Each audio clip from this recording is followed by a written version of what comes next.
عندما يعيش الناس في ظلمات الجهل وظلمات الضلال والزيغ والانحراف.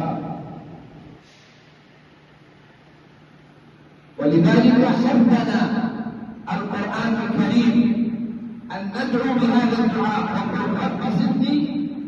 هل قال وقل رب زدني معنى من دعائه عليه الصلاة والسلام اللهم إني أسألك علما نافعا وأعوذ بك من علم لا ينفع. وهذا رسولنا الكريم القدوة الأسوة. لقد كان لكم في رسول الله أسوة حسنة يسأل ربه ويسأل رسول الله صلى الله عليه وسلم وهو النبي الكريم العظيم أعرف الخلق وأتقى الخلق